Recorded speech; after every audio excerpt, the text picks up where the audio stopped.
Subscribe करिए हमारे channel target UP TET CTET को और बेल आइकन को दबाइए। हेलो फ्रेंड्स, मैं रेनू स्वागत करती हूँ आप सभी भावी अध्यापक एवं अध्यापिकाओं का आपके अपने channel target UP TET CTET में। दोस्तों, आज की इस क्लास में हम आपके डीएलएड 4th सेमेस्टर के फर्स्ट पेपर आरंभिक स्तर पर भाषा एवं गणित के पठन लेखन क्षमता के विकास के अंतर्गत आपके मोस्ट इंपोर्टेंट बहुविकल्पी क्वेश्चंस की सीरीज में क्वेश्चन नंबर 101 से पढ़ने वाले हैं। क्वेश्चन नंबर 101 से पहले यानी कि क्वेश्चन नंबर 100 तक हमने 2 पार्ट में कंप्लीट किया है। तो अगर आपने उन पार्ट्स को नहीं देखा है तो डिस्क्रिप्शन बॉक्स, कमेंट बॉक्स में आपको लिंक मिल जाएगी। तो चलिए स्टार्ट करते हैं क्वेश्चन नंबर 101 से। क्रिया के आधार पर पठन कितने प्रकार का होता है? तो क्रिया के आधार पर जो पढ़ना यानी कि पठन होता है वो 2 प्रकार का होता है। एक मौखिक पठन यानी कि बोल करके पढ़ना, और दूसरा मन में पढ़ना या मौन पठन। ठीक है, तो मौखिक पठन और मौन पठन। तो यहाँ पर ऑप्शन नंबर द जो है 2 ये राइट आंसर हो जाएगा। क्वेश्चन नंबर 102 है, क्रिया के आधार पर पठन है। तो यहाँ पर मैंने भी आपको बताया मौखिक पठन जिसे हम सस्वर पठन कहते हैं और मौन पठन। तो ऑप्शन सा जो है और बा दोनों ये राइट आंसर हो जाएगा। ठीक है, आगे बढ़ते हैं क्वेश्चन नंबर 103 पर। किसका कथन है पठन लेखक द्वारा उद्दिष्ट सुलिखित सुवर्णित प्रतीकों को किसी के अनुभव की विधि से उनको संबंधित करके सार्थकता देने की प्रक्रिया है? डिसेंट, फ्रॉबेल, गांधी जी या फिर प्रेमचंद? ये किसने कहा है? तो ये ऑप्शन आ ये डिसेंट का कथन है। आगे बढ़ते हैं, क्वेश्चन नंबर 104 है, अंग्रेजी वर्णमाला में कितने अक्षर होते हैं? तो टोटल 26 वर्ड्स होते हैं। ऑप्शन बा जो है ये राइट आंसर जाएगा। A to Z तक टोटल 26 वर्ड होते हैं। क्वेश्चन नंबर 105 है, अंग्रेजी वर्णमाला में कितने स्वर या कितने वॉवेल होते हैं? तो अंग्रेजी में 5 स्वर होते हैं, A-E-I-O-U। आगे बढ़ते हैं, क्वेश्चन नंबर 106 है, अंग्रेजी वर्णमाला में कितने व्यंजन या कॉन्सोनेंट होते हैं? तो आप अगर टोटल 26 में से 5 को घटा दोगे तो कितना आएगा? 21 आएगा। तो यहाँ पर ऑप्शन आ जो है ये सही हो जाएगा, 21 व्यंजन है। क्वेश्चन नंबर 107 है, अंग्रेजी वर्णमाला में स्वर है तो A-E-I-O-U। ऑप्शन सा जो है ये राइट आंसर हो जाएगा।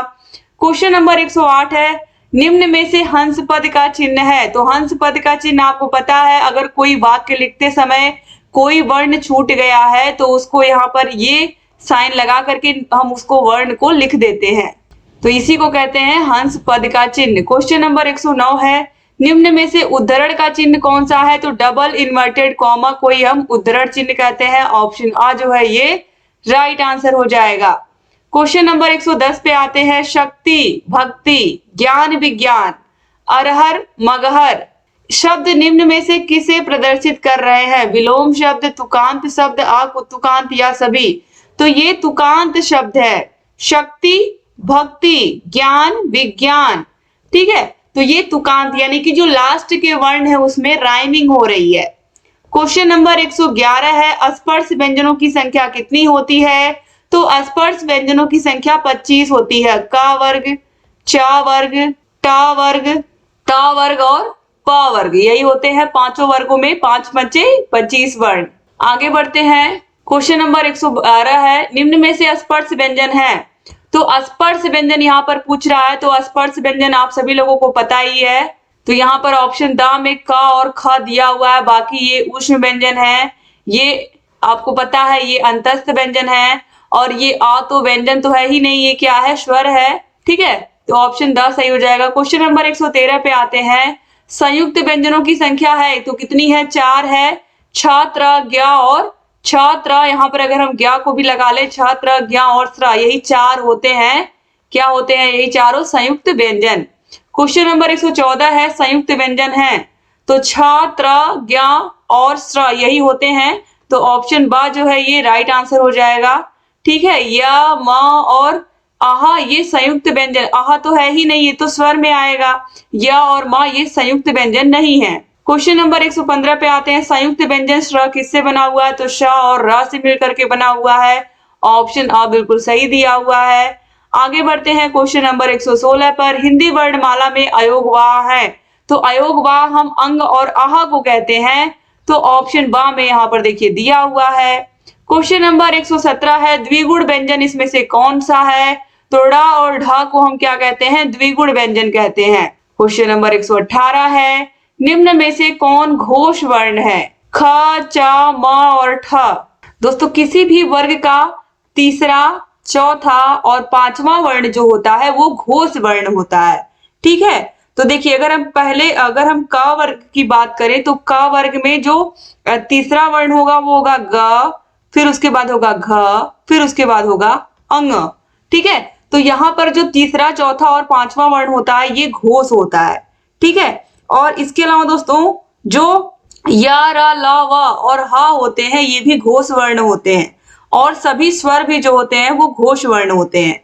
तो यहाँ पर आप देखिए, यहाँ पर दिया हुआ है च दिया हुआ है, ख दिया हुआ है और यहाँ पर ठ दिया हुआ है। तो जो ख है ये दूसरा वर्ण है, जो च है ये पहला वर्ण है, और यहाँ पर जो ठ है ये भी दूसरा वर्ण है। तो ये पहला, दूसरा ये तो होंगे नहीं क्योंकि ये घोष वर्ण नहीं है, पहला और दूसरा अघोष में आएंगे। तो यहाँ पर ये जो म वर्ण है ये प वर्ग में, प, फ, ब, भ और म। तो आप देखिए प वर्ग में ये पहला, दूसरा वर्ण हो गए, तीसरा, चौथा, पांचवा। तो तीसरा, चौथा, पांचवा में जो म है ये पांचवा वर्ण हो गया। तो तीसरा, चौथा, पांचवा वर्ण ही क्या होते हैं? यही होते हैं घोष। तो ऑप्शन सा जो है ये राइट आंसर हो जाएगा।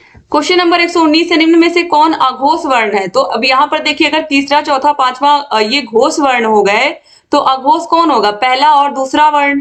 तो देखिए अ, इसके बाद ज, ह और स दिया है। तो अभी मैंने आपको बताया कि सभी स्वर क्या होते हैं? घोष होते हैं। ठीक है, तो यहाँ पर ये तो घोष वर्ण हो गया अ, और यहाँ पर आप देखिए, और ये जो ज है, च, छ, ज, ये क्या है? ज तीसरा वर्ण है तो ये भी क्या हो गया? घोष हो गया।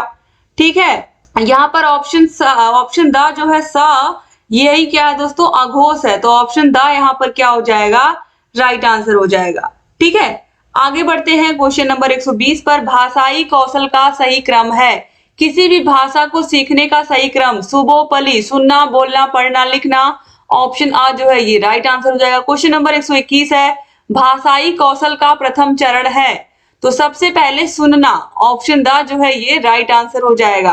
क्वेश्चन नंबर 122 है, वह कौन सी भाषा है जिसमें शिक्षण करने से बालक आसानी से सीखता है? वह कौन सी भाषा है जिसमें पढ़ाने से बच्चा आसानी से सीखता है? तो बच्चे की मातृभाषा, ऑप्शन द जो है मातृभाषा, ये राइट आंसर हो जाएगा।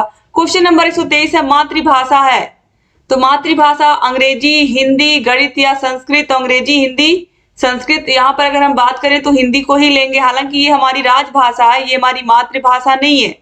ठीक है, खाली काम काज कुछ इसमें होते हैं, लेकिन यहाँ पर और किसी भाषा को हम लगा नहीं सकते, अंग्रेजी को हम लगा नहीं सकते, गणित तो बोलचाल की भाषा में हमेशा हम इसको नहीं यूज कर सकते हैं, और संस्कृत तो जब वेदों का समय था तब बोली जाती थी, अभी भी बहुत जगहों पर बोली जाती है, लेकिन वो बहुत ही कम जगह है। क्वेश्चन नंबर 124 है, बालकों की प्रथम पाठशाला है विद्यालय, आंगनबाड़ी, परिवार या गांव? तो पहली पाठशाला बच्चे का परिवार ही होता है। क्वेश्चन नंबर 125 है, हिंदी का संबंध किस लिपि से है? तो हिंदी की जो लिपि है वो देवनागरी लिपि है। ऑप्शन आ जो है ये राइट आंसर हो जाएगा। क्वेश्चन नंबर 126 है, हिंदी शिक्षक जब शिक्षण कार्य करता है तो उसे कराना चाहिए सस्वर वाचन, मौन वाचन, आ और बा दोनों, या फिर कोई नहीं? तो दोस्तों यहाँ पर जो राइट आंसर हो जाएगा ऑप्शन नंबर सा, आ और बा दोनों, यानी कि सस्वर वाचन भी कराना चाहिए बच्चों से और मौन वाचन भी कराना चाहिए। आगे बढ़ते हैं क्वेश्चन नंबर 127 पर। पद्य शिक्षण में आवश्यक है सस्वर वाचन, मौन वाचन, आ और बा दोनों, या कोई नहीं? जब हम कोई कविता पढ़ाते हैं बच्चों को, कोई रचना, कोई छंद इस तरीके का जिसमें हमें गा करके पढ़ना होता है या एक स्वर में पढ़ना होता है जो अच्छा लगे बच्चों को सुनने में, तो ये सस्वर वाचन में ही अच्छा लगेगा। तो ऑप्शन आ जो है ये राइट आंसर हो जाएगा। क्वेश्चन नंबर 128 है, प्राथमिक स्तर के बालकों के लिए शिक्षण के लिए क्या आवश्यक है? प्राथमिक स्तर के बच्चों के लिए शिक्षण के लिए क्या आवश्यक है? सस्वर वाचन, मौन वाचन, आ और बा दोनों, या गंभीर वाचन? तो प्राथमिक स्तर के बच्चों के लिए यहाँ पर जो जरूरी है वो है सस्वर वाचन, क्योंकि जब हम जोर से बोल करके बच्चों को पढ़ाएंगे तभी बच्चों को समझ में आएगा। क्वेश्चन नंबर 129 है, पूर्व माध्यमिक कक्षाओं हेतु हिंदी शिक्षण करना चाहिए सस्वर वाचन द्वारा, मौन वाचन द्वारा, सामूहिक वाचन द्वारा, या फिर कोई नहीं? माध्यमिक कक्षाओं हेतु हिंदी शिक्षण के लिए सबसे अच्छा तरीका है मौन वाचन द्वारा। ठीक है, आगे बढ़ेंगे। क्वेश्चन नंबर 130 है, गद्य पाठों का शिक्षण मुख्य रूप से किस वाचन द्वारा होना चाहिए? तो जो गद्य पाठ होते हैं, सस्वर वाचन, मौन वाचन, सामूहिक वाचन या कोई नहीं। तो यहाँ पर दोस्तों राइट आंसर हो जाएगा मौन वाचन। अगर हम बड़े कक्षाओं की बात करें तो मौन वाचन ही अच्छा होता है। क्वेश्चन नंबर 131 है, मौखिक अभिव्यक्ति में कौन सी विधि उचित नहीं है? कविता पाठ, सस्वर वाचन, समवेत वाचन या मौन वाचन। तो अगर हमें मौखिक अभिव्यक्ति करनी है तो मौखिक अभिव्यक्ति में हम चुप होकर के तो काम चलेगा नहीं हमारा। तो यहाँ पर ऑप्शन द जो है मौन वाचन, ये नहीं हो पाएगा। अगर हम चाहते हैं बोलना भी और चुप रहना भी तो दोनों एक साथ पॉसिबल नहीं है ना। तो अगर हम मुख से बोलेंगे तो वो वाचन अपने आप हो जाएगा, तो मौन में वो आएगा ही नहीं अगर हम मुख से कुछ बोल रहे हैं तो। ठीक है। क्वेश्चन नंबर 132 है, मौखिक आत्म प्रकाशन का आधार नहीं है? कहानी, कथोपकथन, मौन वाचन या चित्रमाला। तो यहाँ पर दोस्तों राइट आंसर हो जाएगा ऑप्शन नंबर सा, मौन वाचन। क्वेश्चन नंबर 133 है, हिंदी किस लिपि से संबंधित है? तो देवनागरी लिपि है हिंदी की। क्वेश्चन नंबर 134 पे आते हैं, वर्णों के समूह को क्या कहते हैं? वर्णों के समूह को कहते हैं वर्णमाला। ऑप्शन आ जो है ये राइट आंसर हो जाएगा। क्वेश्चन नंबर 135 है, हिंदी वर्णमाला में मूल रूप से कितने वर्ण हैं? तो हिंदी वर्णमाला में मूल रूप से टोटल 52 अक्षर हैं। ऑप्शन ब जो है ये राइट आंसर हो जाएगा। क्वेश्चन नंबर 136 पे आते हैं, स्पर्श व्यंजन इसमें से कौन सा नहीं है? ठीक है। तो आप सभी लोगों को पता है कि का वर्ग, चा वर्ग, पा वर्ग, ता वर्ग, टा वर्ग ये सभी स्पर्श व्यंजन में आते हैं, लेकिन ये जो य है ये अंतस्थ व्यंजन है, य, र, ला और ब, यही 4 वर्ण। क्वेश्चन नंबर 137 है, पा वर्ग का उच्चारण स्थान क्या है? तो प, फ, ब, भ। तो ये ओष्ठ है। ऑप्शन द जो है ये राइट आंसर हो जाएगा। क्वेश्चन नंबर 138 है, आ वर्ण किन दो वर्णों से मिलकर के बना है? ठीक है। यहाँ पर आ वर्ण दे दिया है, जबकि यहाँ पर आ नहीं होना चाहिए था, बल्कि यहाँ पर ज्ञा होना चाहिए था। ठीक है, ज्ञा होना चाहिए था दोस्तों। तो जो ज्ञा है ये ज और इया से मिलकर बना है, तो ऑप्शन सा जो है यही राइट आंसर हो जाएगा। ठीक है। क्वेश्चन नंबर 139 पे आते हैं, अंग और आहा वर्ण क्या कहते हैं इनको? केवल स्वर, केवल व्यंजन, उत्क्षिप्त या अयोगवाह। तो ये अयोगवाह कहलाते हैं अंग और आहा, और ये हर साल इससे प्रश्न आता ही आता है, तो ये बहुत इंपॉर्टेंट है। क्वेश्चन नंबर 140 है, साइलेंट या मूक मौन वर्णों का प्रयोग होता है? तो साइलेंट जो वर्ड्स होते हैं इनका प्रयोग किस भाषा में होता है? तो इनका प्रयोग होता है इंग्लिश में, अंग्रेजी भाषा में। जैसे कि एक वर्ड है नाइफ, तो इसकी स्पेलिंग होती है KNIFE, जिसको हम कहते हैं चाकू। ठीक है। तो यहाँ पर आप देखिए नाइफ के जो है ये साइलेंट हो गया है। आगे बढ़ते हैं क्वेश्चन नंबर 141 पर, महाप्राण वर्ण कौन कौन से होते हैं? तो आपको मैंने बताया था दूसरे और जो चौथे वर्ण होते हैं ये क्या होते हैं? यही होते हैं महाप्राण किसी भी वर्ग के। तो ऑप्शन सा जो है ख और घ। ख दूसरा वर्ण है अपने ही वर्ग का और घ चौथा वर्ण है, तो यहाँ पर दूसरा और चौथा महाप्राण हो जाएंगे। क्वेश्चन नंबर 142 से, संज्ञा शब्द होते हैं विकारी, अविकारी, यौगिक या यौगिक। तो दोस्तों संज्ञा शब्द होते हैं विकारी। और दोस्तों यहाँ पर देखिए पवन सीरीज में ये मिस्टेक हो गया था, तो इसको आप लोग सही कर लीजिएगा। जो संज्ञा शब्द होते हैं, सर्वनाम शब्द होते हैं, ये सभी विकारी शब्द के अंदर आते हैं। क्रिया और विशेषण ये चारों ही विकारी शब्द होते हैं। ठीक है। तो आगे बढ़ते हैं क्वेश्चन नंबर 143 पर, सर्वनाम के कितने भेद होते हैं? तो सर्वनाम के 6 भेद होते हैं।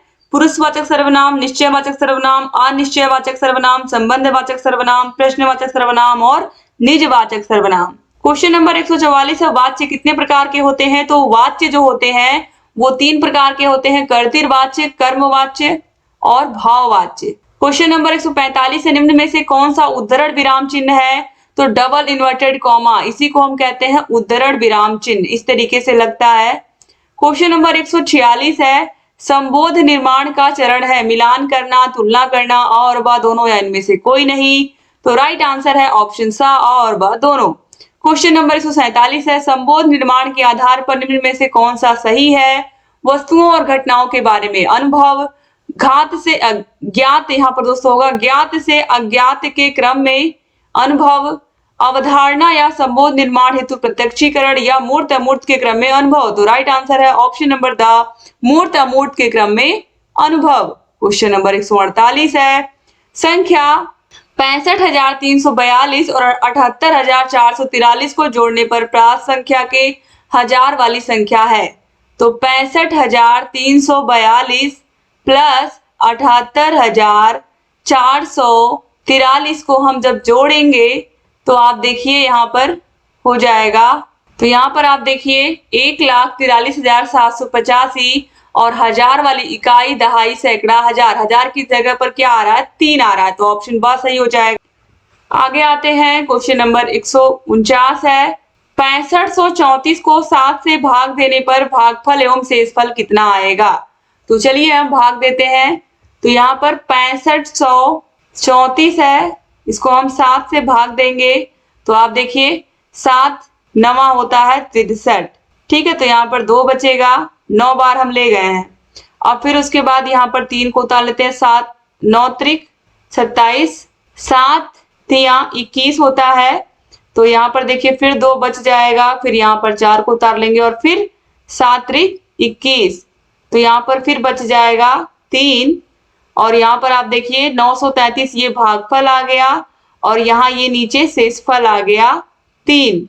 तो भागफल 933 और शेषफल 3, ऑप्शन आ जो है ये राइट आंसर हो जाएगा।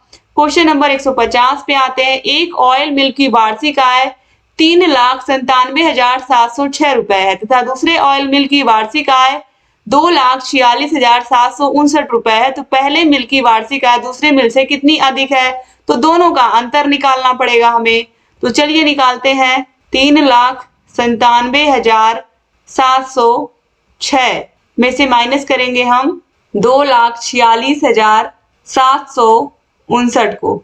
तो यहाँ पर आप देखिए 16 में से 9 जाएगा तो 7 आएगा। अब यहाँ पर 9 में से 5 गया तो यहाँ पर 4 आ गया। फिर यहाँ पर आप देखिए फिर यहाँ पर फिर 1 घट गया है तो यहाँ पर 6 है, तो यहाँ पर फिर इससे हासिल लेंगे तो ये 16 में से 7 जाएगा तो 9 आएगा। फिर यहाँ पे 6 बचा, 6 में से 6 जाएगा 0, 9 में से 4 जाएगा 5, 3 में से 1 जाएगा तो 3 में से 2 जाएगा तो 1, ठीक है। तो 1,50,947, ठीक है। तो यहाँ पर आप देखिए कोई भी आंसर बिल्कुल करेक्ट नहीं दिया है इतना। तो पहले मिल की जो वार्षिक आय है वो 1,50,947 रुपया दूसरे मिल से ज्यादा है। तो इस तरीके से यहाँ पर टोटल 150 प्रश्न जो है आप लोगों ने वो कंप्लीट कर लिया। तो उम्मीद करती हूँ कि क्लास आपको पसंद आई होगी और अगर कोई भी डाउट है तो हमसे पूछते रहिए। अगर चैनल को सब्सक्राइब नहीं किया तो सब्सक्राइब कर दीजिए। और आपको 8 के 8 विषयों के अगर हाथों से लिखे हुए नोट्स चाहिए, हमारी क्लासेस, हमारी मास्टर क्लासेस, हमारे सारे के सारे विषयों के प्रीवियस ईयर क्वेश्चन पेपर, सारे विषयों के चैप्टर वाइज टेस्ट, सारे विषयों के राजन सीरीज पवन सीरीज की क्लासेज, सारे विषयों के राजन सीरीज पवन सीरीज की पूरी पीडीएफ हम दे देते हैं इस विषय की। तो अलग से आपको ना राजन सीरीज की एक भी वो खरीदने की जरूरत है, यानी कि पूरी जो सीरीज है हर सब्जेक्ट की, चाहे राजन सीरीज हो चाहे पवन सीरीज हो, ये सब आपको हमारे चैनल पर मिल जाते हैं। आपको हमारे channel target UP TET CTET पर सारी चीजें, सारा कंटेंट आपको अवेलेबल मिल जाएगा। तो आप लोग देखते रहिए और जहां कहीं कोई भी डाउट आए हमसे पूछते रहिए। Thank you so much class को पूरा देखने के लिए। सारे विषयों को पढ़ते रहिए और YouTube पर भी आपको सारे विषयों की क्लासेस, सारे विषयों की मास्टर क्लासेस, सारे विषयों के प्रीवियस ईयर क्वेश्चन पेपर्स, ये सब यहाँ पर भी आपको देखने को मिलेंगे। तो पढ़ते रहिए। बाकी राजन सीरीज पवन सीरीज की जो हम वीडियोस बनाते हैं या क्लासेस करते हैं वो तो आपको मिल ही जाते हैं हर जगह, तो देखते रहिए। बस YouTube पर आपको थोड़ा सा जो एड वगैरह आता है उससे डिस्टर्बेंस होता है, और आपको अगर वही चीज आप देखते हो ऐप में तो ऐप में कोई डिस्टरबेंस नहीं है। ऐप में खाली आपको सारे के सारे विषयों के कंटेंट ही मिलते हैं, तो बिना किसी डिस्टरबेंस के अच्छे से आप पढ़ पाते हो हमारे ऐप से। तो ऐप की भी लिंक मिल जाएंगी, क्लासेस की भी लिंक मिल जाएंगी, डिस्क्रिप्शन बॉक्स, कमेंट बॉक्स, दोनों जगह। तो देखते रहिए और जहाँ कहीं कोई भी डाउट हमसे पूछते रहिए। जय हिंद।